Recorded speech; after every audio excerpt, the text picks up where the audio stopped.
So, welcome, or I guess for some of you, maybe this is welcome back. For those of you who are new here, my name is Jeb Stuart Johnston. I am a nationally board certified health and wellness coach specializing in emotional eating and revamping my Food on the Mind podcast. I have been host of a variety of podcasts over the years, none of which I've stuck with very long term. Currently, you may listen to a podcast I co host with my good friend Mike Dola, known as The Macro and the Mindset, where we deal with more of the industry of nutrition and fitness. But I just wanted to return to this. It's been a few years and explain kind of maybe why I took so long in this process and why I have been out of it. And to be honest, uh, sometimes these extracurriculars, I'm a coach. I really enjoy working with people, talking with people, helping them to change their lives. And a lot of the extracurriculars that are required for this job of working from home, such as social media, just became overwhelming. And the necessity of scheduling guests for podcasts and doing things the way that were expected of me from others, it just didn't work for me. And the year I had of 2024 was very transformative, and it's actually what led me back to this. And this time, I'm going to be doing it a little different. So the goal of this podcast this year is really to explore the ideas that I touch on in social media from a much more in-depth place. As we see the growth of a lack of focus and mindfulness and ability to concentrate through this world, we see information that is topical and often, in my mind, silly. The most popular things that I see in fitness and nutrition on the internet are not only um, not involved, but they're also often just wrong. And there's no complexity or no context to get into that. And I'm not one who wants to spend my time fighting with people on the internet, so I choose not to engage. Rather, I would rather sit here and talk to you in depth about the ideas that I have and the way that I help people and the tools that we use in my practice and the challenges that people face. And while I do specialize in emotional eating, this podcast is going to be about a variety of topics, ranging from philosophy to religion and spirituality to social issues. I would say not really politics, but everything is politics. So, of course, that will have some representation within this, although it will not be any overtly political messaging. More so, if you choose to align with a certain party, that's fine. I prefer to align with a certain set of values, and that's how I navigate life and how I'm choosing to navigate life. Because otherwise, it can become you can become a victim of the outrage machine that is both politics and social media at this time. So, what occurred to me in 2024 was, when I work with my clients at the beginning of the year, we try to come up with a North Star, a phrase, an idea, a concept that we can come back to in times of stress or struggle. And for last year, my word was curiosity.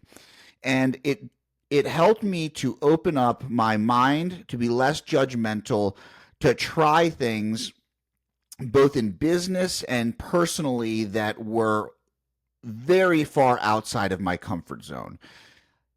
It was a tremendous learning experience and an extraordinarily painful year.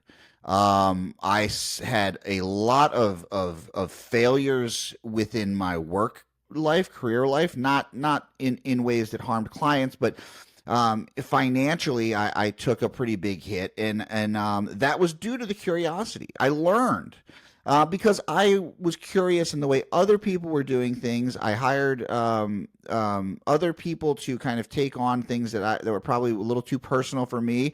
And I spent a lot of money in 2024 on things that ended up costing me money and not improving my income. But it was very important to go through that because I had to remember that my path is not the same as everyone else's. And especially when we're talking about the fitness and nutrition industry, I have decided to walk a path that is relatively unique and doesn't really fit a mold. And so, therefore, the tactics used by others, which are really rooted in marketing, don't really work for me. And so I had to learn that lesson the hard way, as I do with most things.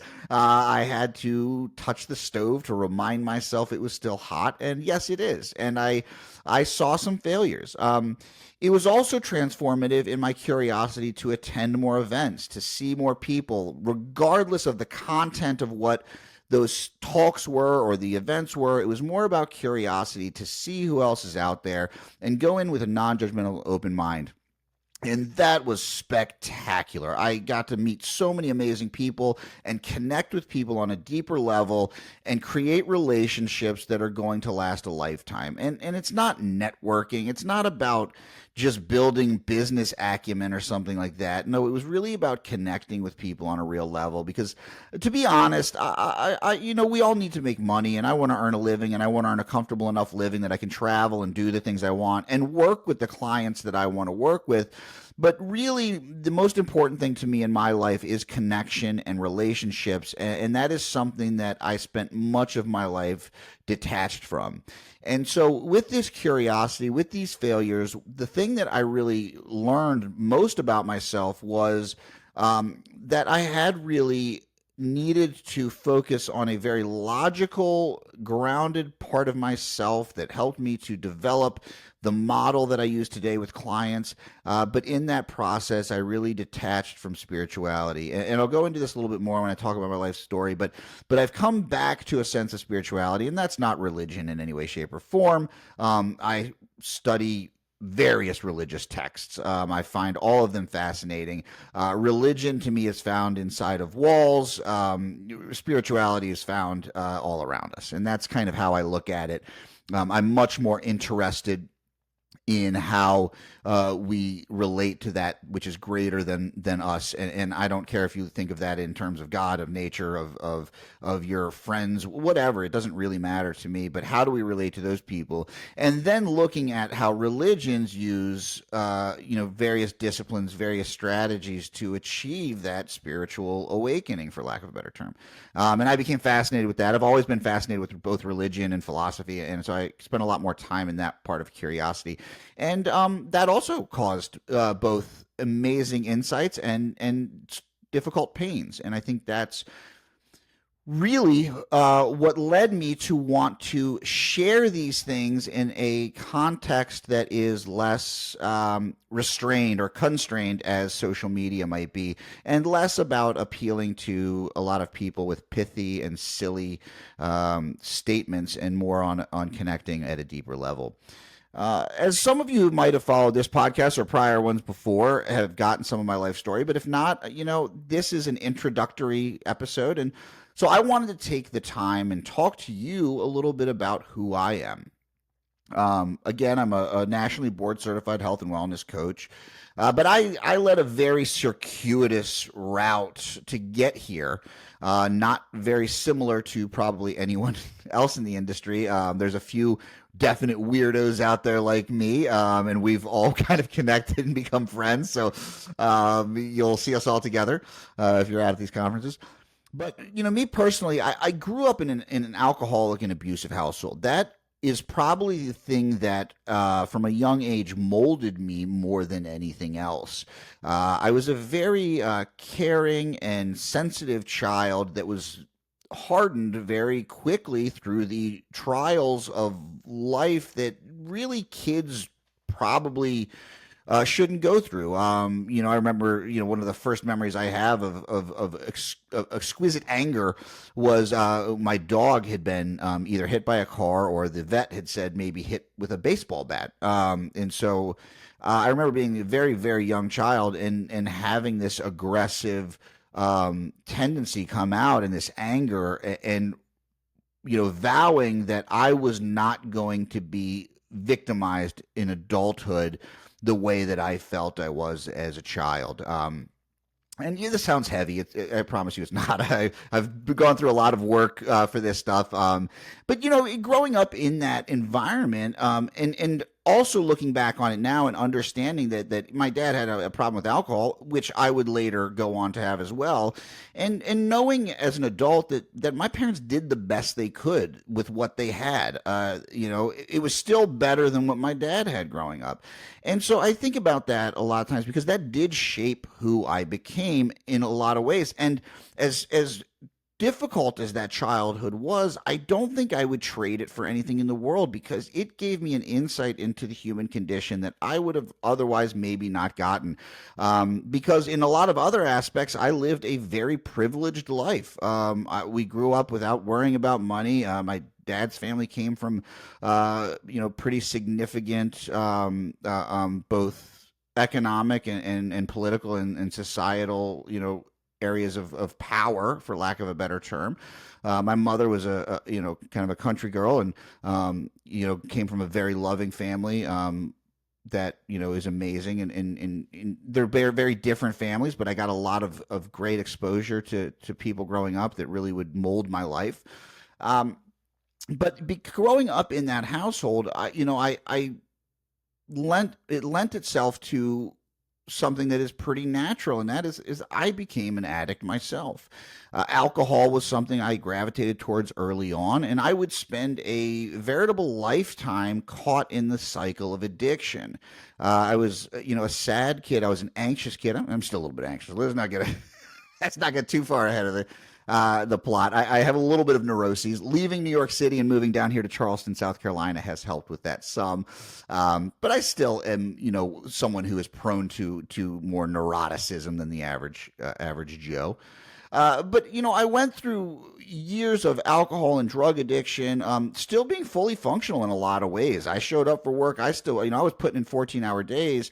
But it led to a very difficult time in establishing and maintaining relationships with people and friendships. Luckily, my wife Sarah is almost as stubborn as I am, and she really just really stuck with me and helped keep me going when I probably didn't really have a lot to focus on. I was finding success in careers, but they weren't fulfilling.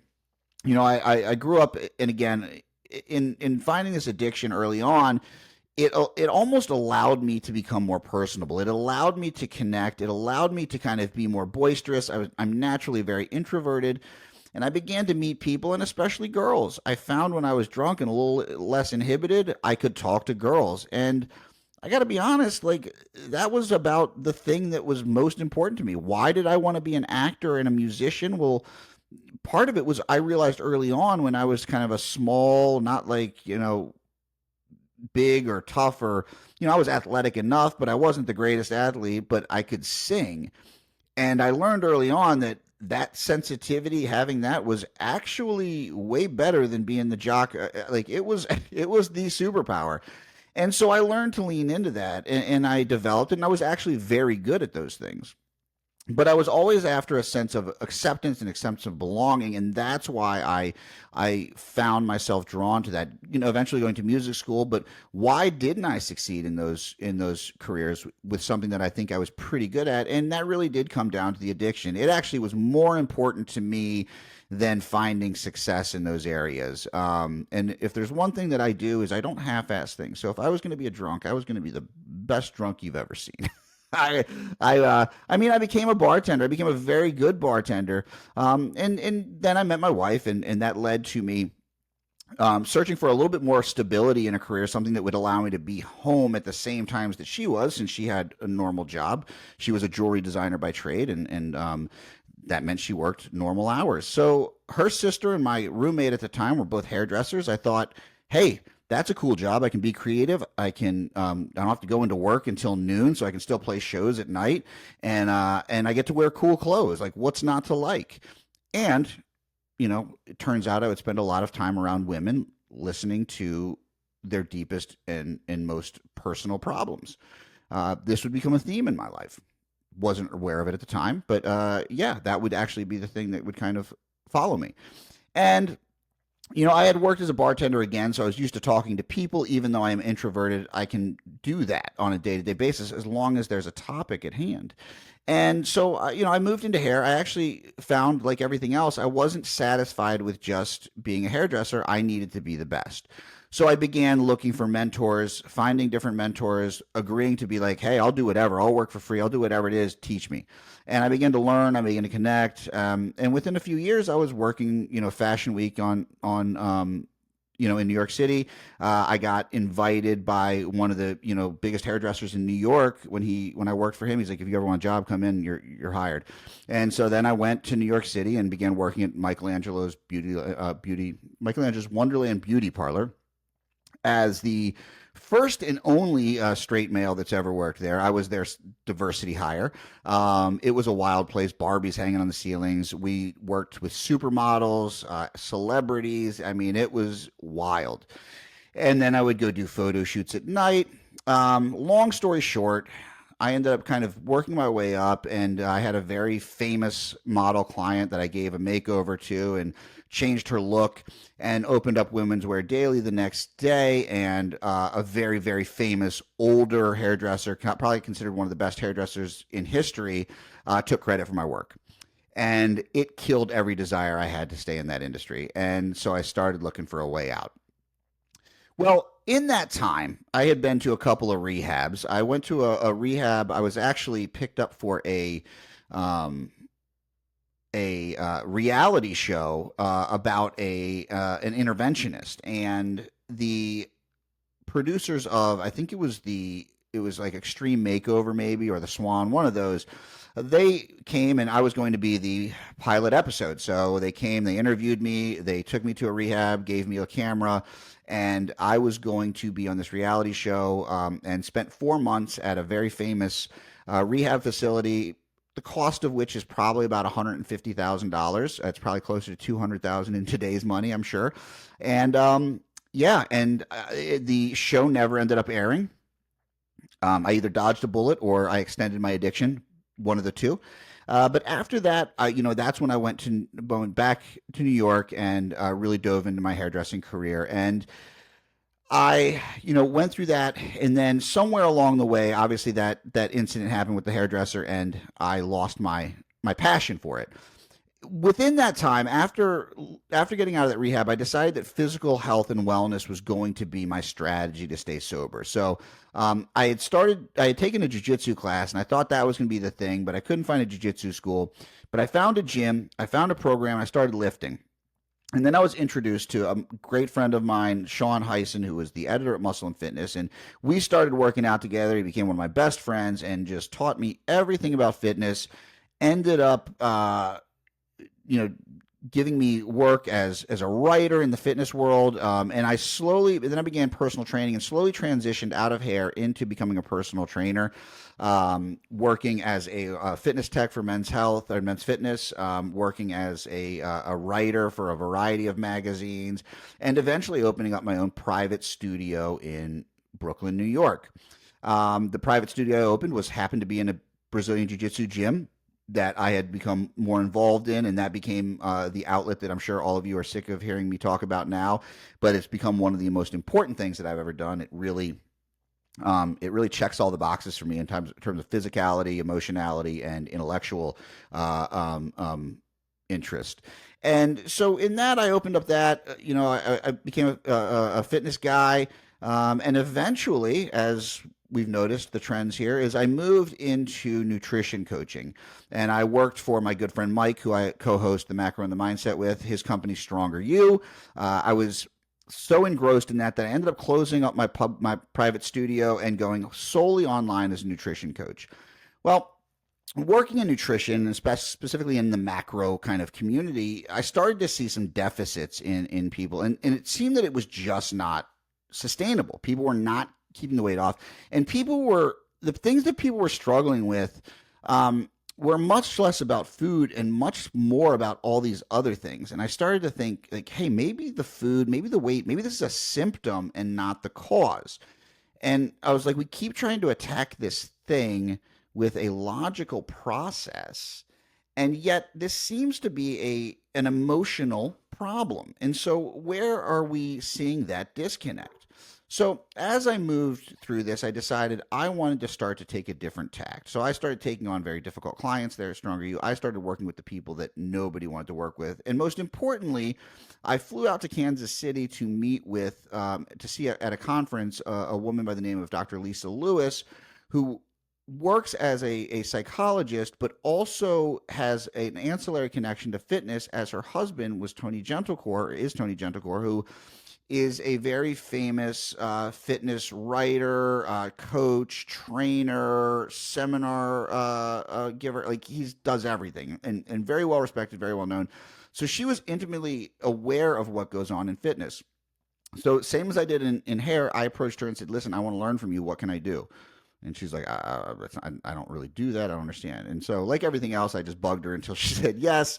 I believe that was probably 7 years ago, maybe 6 or 7 years ago, and we're still working together today.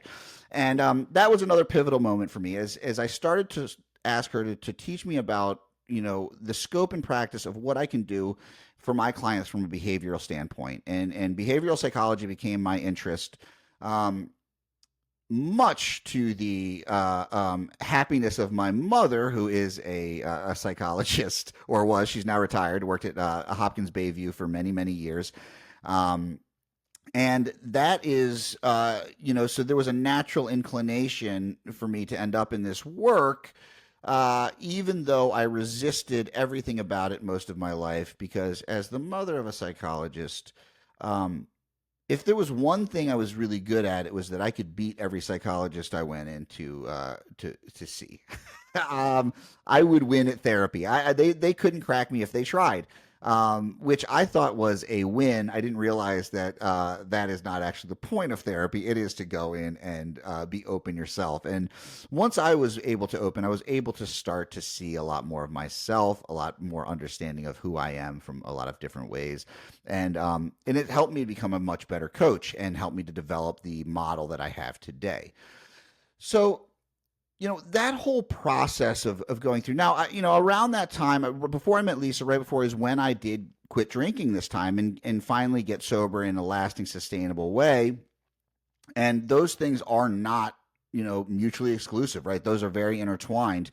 The personal work that I did while recovering from addiction, instead of just trying to quit and thinking that letting go of the substance was what was going to cure me, I learned that the substance itself was simply a symptom of the obsession that I felt in so many other areas and the inability to control a chaotic world. When the first time I quit drinking, I went through a very terrible spell of OCD that was almost crippling, where I almost couldn't leave the house. And again, this comes back to this idea of control. I saw a world that was out of control. I was angry at it. I saw so much hypocrisy. I saw so much injustice. And I had, tried to formulate a life in which I could, support and fight for the little guy and just never knew how.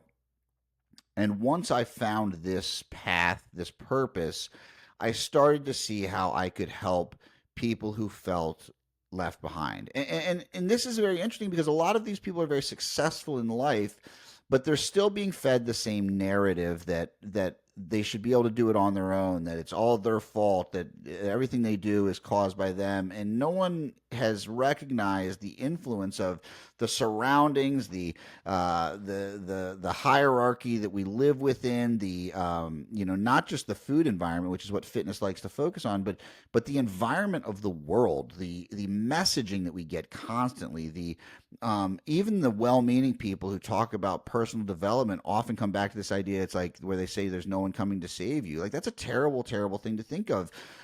In reality, we should all be trying to save each other. We should all be lifting each other up. We think of ourselves as these lost, lonely islands. And that's why we're so miserable in America. The rest of the world recognizes the power of the collective. It's just how we got to where we are.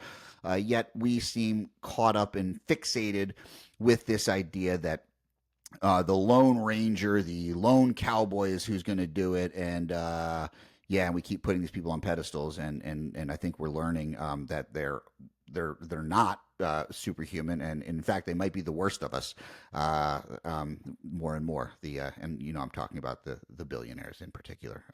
If you're listening to this podcast and you're a fan of billionaires, you're probably not going to love it because I am going to talk about how they shouldn't exist. Not that they shouldn't exist as humans, but as hoarders of wealth and inequality. I don't believe that it is beneficial for the planet. So with that out of the way, so thinking about this idea, how I went from a songwriter, an observer, like that was my first passion. I still write songs every day. I've always been an observer of human behavior, and I'm fascinated by it. Space is cool. I'm not super interested in that because I think there's so much crazy that goes on inside of our heads. I'd rather explore in between someone's ears than go to Pluto. That's it for me. And so through that process, as an actor, I had to learn what motivation really meant, of why a character would do something, embodying something and becoming that person. And as a bartender and nightclub manager, I was literally playing a role every night, depending on where I was working. And it's funny because like managing clubs and bars was not enjoyable for me. Bartending was. I have a desire of kind of this blue collar idea of like, I want work to be work. Again, working online, doing this stuff, it's fun. Like creating content, it's fine. It's not my passion. Working with clients is my passion. I want to talk to people. I like those days when I've got calls all day and I'm just working with people in the trenches. And then I became a celebrity and fashion hairdresser, and I'll tell you that is a blue collar job. You are gonna leave the day beat up, tired, and you're using your hands. And it led me to understand that art is blue collar. Art is working with your hands. Art is not passive, and yet we try to elevate our lives to a world of art by thinking we're going to do it without getting our hands dirty. And so that's going to be a theme that you'll see that will come up quite a bit in this podcast. And so again, that's why I became a coach. And then why did I get my board certification for health and wellness? Well, I don't have a formal education. I am a published researcher. I've been asked to work on a lot of higher level certifications. I'm super flattered by the way I've been embraced by the industry, even without my lack of a formal education. And that has always been my Achilles heel. It's something I'm very sensitive about. And so when I saw this board certification, I realized there is an ethics valuation there. There is a certification that is not a weekend, right? This thing took a year to do. Very intense. It was a 4-hour test, which I know is not a big deal for most boards, but I think you have 8 hours to do it. I'm a pretty quick test taker. And so all of these things combined felt that it was a little bit more than just having a nutrition certificate. Not that it really matters to most clients, but it mattered to me. And so that's why I pursued that. I wanted the ethics board. I wanted to have a board that would hold me accountable for the things that I do. Each chapter of these parts of my life contributed heavily to who I am today. I wouldn't change a thing. It's been varied. It's been crazy. And there's at no point that I can ever say that I look back on my life and say it's been boring, chaotic, messy. I've been to jail quite a few times. I've been to quite a few rehabs. I've been bankrupt. It's been a wild life, and I wouldn't trade it for the world because I got to tell you, I've come out of it rather unscathed. I'm not ever going to look back on my life and say, wow, I really wish I would have lived a little more, because I definitely did that. And so this portion of my life is about giving back. I took a lot in my youth, and now I'm at a place that I want to contribute more to making this world a better place. And I had to go through a lot of pain, a lot of suffering, addiction, jail, being an angry person, violence both committed at me and by me. Those things were necessary for me to understand the human condition in a way that I can help best. And that's how I look at it. So 2024 was, that curiosity I talked about. It led me to embracing vulnerability and openness in a way I had not before. I would say I was vulnerable because I'm very much an open book. I'll talk about any of my problems, but that's because I don't view them as negatives. I look at everything as just being kind of neutral, and it led me to where I am. But this spiritual openness, I've always, I grew up relatively, I would say, agnostic, if not atheist. My parents both grew up religious. My dad understood, he read the Bible, knew it better than 99% of people would call themselves Christian did. And even in rehab, he sent me a huge letter that was basically his summation of the Sermon on the Mount, which I still treasure today. I mean, it's really amazing. And when I was young, I actually played Jesus in a run of Godspell. Fun fact: I also did LSD and played Jesus on stage while I was tripping, and that death scene of me dying and being resurrected was very, very interesting with that happening. Um, and that actually sparked a lot of spiritual interest in me.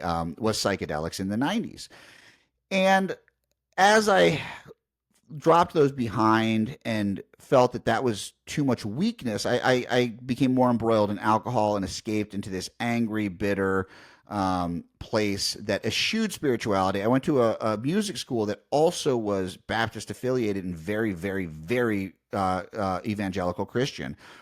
And I have family that's evangelical Christian, and I saw the hypocrisy and the closed mindedness within that community, and it really turned me off to religion. So I spent much of my life hating the idea of God or religion or anything like that. And in this work, I began working with people who were deeply religious, and I had to suspend that judgment, and I had to become curious, and I had to find what the beauty was in religion.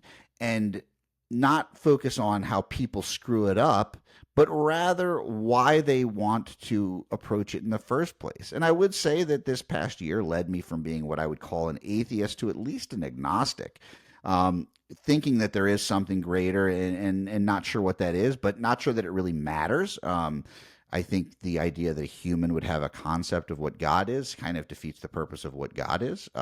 It should be something that is um, impossible to conceive of, in my mind.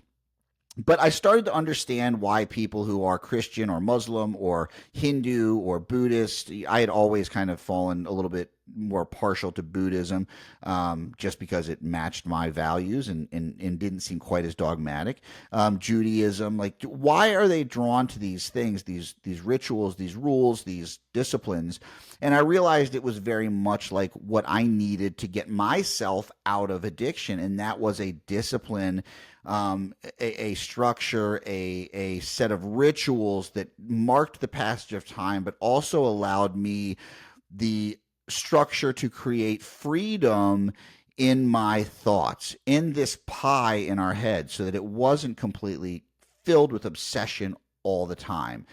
And so with that realization, that time spent this year focusing on that spiritual self, that time spent focusing on expanding who I am, and talking to clients about that idea of expansion, right? Of not trying to be smaller to make the world happier, but rather being yourself, being the biggest version of you, and giving that to the world.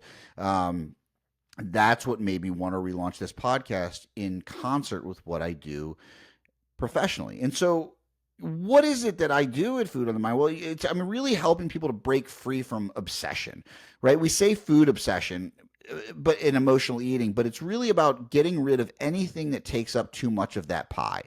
I want people to kind of rediscover their potential and to create a life worth living. This idea is that we don't have to create something new. It's all inside of us. We just have to awaken it. And I work with a lot of professionals, people in academia, generally people who are attorneys or C-suite, or really anyone who is interested in changing, but they tend to be people who have an intellectual curiosity. It's just who I attract. It's probably because that's what I'm interested in, and so that's who I tend to work with. But I've worked with everyone, every type of personality and career type you could imagine. So the framework that I work in, when we talk about Food on the Mind, is the Awaken Genius Blueprint. That is my kind of comprehensive model that has come from the study and the research and the work that I've done in a few different modalities, primarily being just an understanding of basic psychology, things like self-determination theory and trans-theoretical model of change and how to utilize motivational interviewing, understanding the concepts of how these things affect the human condition and motivation in particular. But then my model is really rooted in these kind of ideas of parts work, which comes from internal family systems. Did some coursework with them over the past couple of years, got pretty deep into understanding that, and was able to pull out a conceptual model that works within coaching that is not therapy. It's more of learning to guide oneself in the understanding of the different parts that make up our personalities. And then from a strategic standpoint and how to regulate your emotions, I work mainly from skills from dialectical behavior therapy. Again, because it's skill-based, it's not really therapy. We're utilizing skills to start to learn how to manage emotions in a way that is not condemning them or shutting them down, but rather just learning to live alongside them and how to utilize them. And I think that is kind of where the basis comes from. I do believe that my next deep dive is going to be within polyvagal theory, mainly because I think that all of these mechanisms of emotional eating and food addiction and addiction in general are these attempts from our system to regulate a nervous system that is out of control because of the environment we live in. We're unable to regulate it on its own. So how do we do it? We do it with these tools that push us into a different state of autonomic nervous system response. And we end up stuck in that cycle because it's the only way we know how. And so now I'm starting to not just utilize these psychological, behavioral, cognitive models, but also can we start to bring in the physiological aspect of your body in order to help kind of cover all aspects of change. And that's where that mind, body, spirit idea comes in. So again, parts work is what I talk about. And I break it down as demons, right? We all have our demons. And the way that I say it to people that simplifies this really well is when you're talking, you're like, hey, do you want to go out to eat? And be like, part of me wants to go to, McDonald's. Be like, oh, that's interesting. A part of you. We already recognize that we have these parts. We just do it subconsciously. We don't even recognize it. But I coin them as demons because most people look at it as these parts that are blocking us, right? It could be your self-critic. It could be your inner rebel. It could be the perfectionist. But these parts, these demons, aren't actually bad. They're protective. And the reason I brought up demons was because I was thinking about this concept and how to break it down and make it simpler for people. And I saw that the etymology of demon is daemon, which is a Greek word meaning deity or genius. Within these demons that you have, these things that are holding back, is your genius. That perfectionist learned early on, don't waste time doing things that you're not already good at because it is not going to help you to move forward with your goals. So you only do things you're really good at. And if you're not, you throw them away. That's a superpower. It's just that when you have to approach something that you might not be good at, now you're stuck because you don't know how to work in a way that doesn't allow for perfection, right? Now, if we can figure out the genius within that demon, though, all of a sudden you have an ally versus an adversary, and you become unstoppable. And that's where we kind of bring in the parts work. Our strategic skills are really just practical tools, right? It's simple things to manage your emotions and behaviors. And then we use all the other stuff to help drive motivation, to make it feel internal so that it's not something that you're constantly thinking about, that it's not something that the external world is driving, but rather it's you in the driver's seat and moving that thing. So again, why did I relaunch this? It's really because I want to create some meaningful conversations about health, mindset, and personal growth. It's going to be talking about emotional eating, talking about motivation, talking about mindset transformation. We're going to discuss a lot about spirituality because clearly that's been a big area of growth for me this year. And within that, philosophy. What is the deeper meaning of life? What did different philosophers throughout history have to say about this? How can we equate that to our current state? And then the deeper meaning of health. Like health is not six pack and a ton of muscle, even though that's what everyone would have you believe. It's much greater than that. There are plenty of people out there that look like Greek gods that are absolute garbage health mentally, physically, but they look really good, and vice versa. There's a lot of people out there that are aesthetically, a little bit overweight, and but they're out there moving in their body in a way that is super health seeking. Their mental health is strong. They're eating nutritious foods, right? It's about much more. It's about finding balance.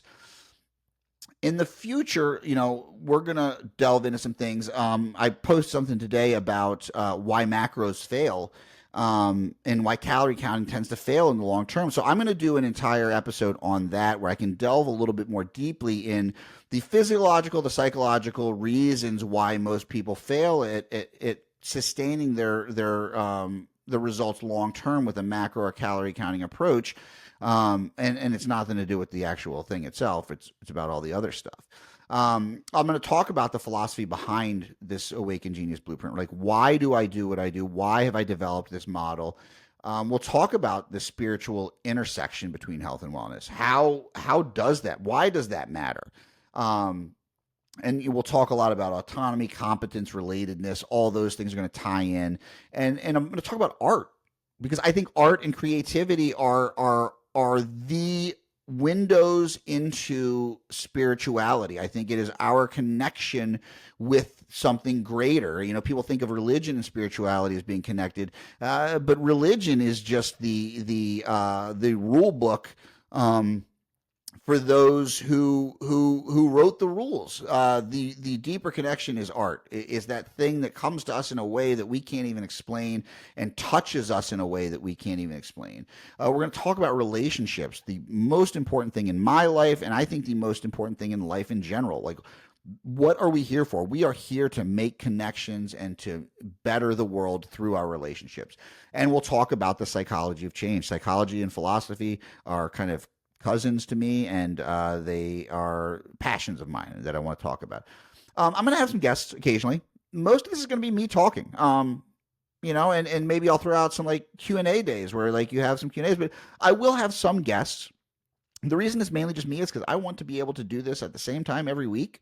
And if I can have someone join me, cool. But I don't want to have this become a platform to improve my reach because of somebody else. This is about me giving out my ideas and hoping they resonate with you and can help you along in your journey, not about just having people come on and talk about, where they're from, what they do. I love guest podcasts. I'm a guest on podcasts all the time. They become a little repetitive, though, because I'm going to come on and spend 20 minutes telling you about my history, and that's what this episode's for, so you never have to listen to it again. And so I will have guests. They're probably going to be people that aren't really in the fitness industry, and probably people you haven't ever heard of, even if they are, because the most interesting people that I have come across are definitely not the most popular, because what I found is that popularity, social media notoriety, generally comes with a very either low level understanding of topics, a high level of I don't want to say dishonesty, but maybe just narcissism, and generally not interesting to me. There's a lot of people who you've never heard of who I've encountered that are the real geniuses out there, the people that are pushing the boundaries, the people that think crazy, and to be honest, that's who I like to talk to. So that's who I'm going to talk to more of. But that doesn't mean that some of the people won't be. I mean, I have some friends that are also popular that are also very, very interesting. But for the most part, it'll probably be limited in the guest appearances. So, I hope that this is something that you have enjoyed listening to. I know it was very long-winded and talk. It'll be more informational in the future, but I wanted you to understand why I'm coming back to this and why I'm recreating this podcast, and what it is that I hope to get out of it. And I will try to keep it short. I think a half hour to 45 minutes of me talking is probably plenty. This was a long one because, again, my story alone is like a 10-hour journey that I just breezed over in this. So I hope that you'll enjoy this. I hope you'll join me in this journey. I'm really excited about it. when I launched Food on the Mind, my goal to myself was to write a blog post and send out an email every day for a year. And I completed that, and it was transformational in who I am. And so now my goal this year is with this podcast is to do a podcast episode every week. If I have to miss a week for travel or something, I'm going to try to do two. So I would like to make, this happen and have 50 episodes because I'm already a week behind, and there'll be a Christmas week. And so I want to do 50 episodes of this year, as well as making sure that consistently I'm doing an episode with Mike over at Macro on the Mindset, because that's very important to me as well. And so for that, I would love to have greater reach and have people actually see this. So if you could subscribe to this, leave a review, preferably 5 stars. Say what you like. Hey, and you know what? If you hate it, say that too, because that's good for my soul. I need to get busted down a peg or two every once in a while. Granted, I have a lot of friends that are glad to do that for me on a regular basis. So you don't really have to. So I would, much prefer the 5 stars and the adulation. As we already established, I spent a lifetime trying to find acceptance. And what is this I'm doing now? I'm pleading in front of you into a microphone and camera to ask you to please like me and tell the world that you do. But yeah, if you could subscribe, leave a review, and share this with people. I would love for that. And know that, I am here. If you want to engage with me, follow me on Instagram at Jeb Stuart Johnston. Follow me on Facebook at Jeb Stuart Johnston. I'm a lot less active there. I kind of send my things over. And I do have a multitude of coaching programs, whether it be the group program, which if you are a member of my group, you do get this podcast early. I'm going to try to get that to my group members on Fridays, and then this will release on Mondays.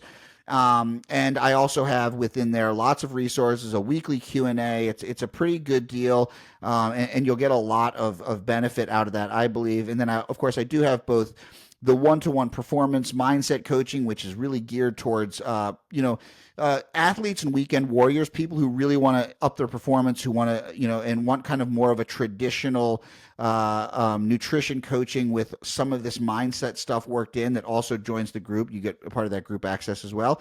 And then I have my one-to-one coaching that's working directly with me, where we really look at everything to change your life and get rid of obsession. So if you're interested in any of those things, you can.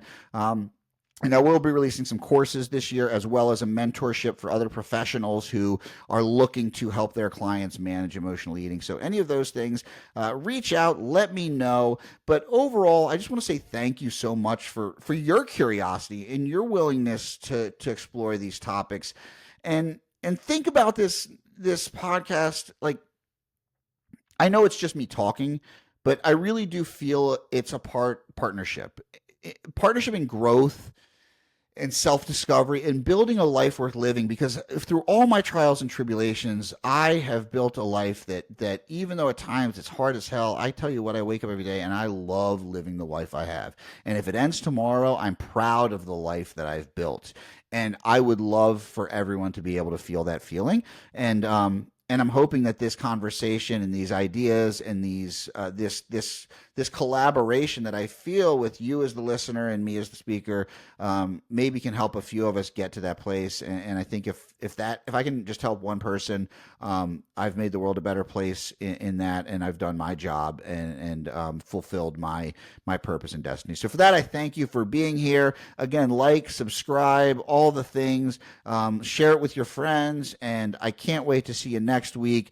Thank you so much for joining me with curiosity, with passion, with commitment, with collaboration. I can't wait to see you next time. Have a great week.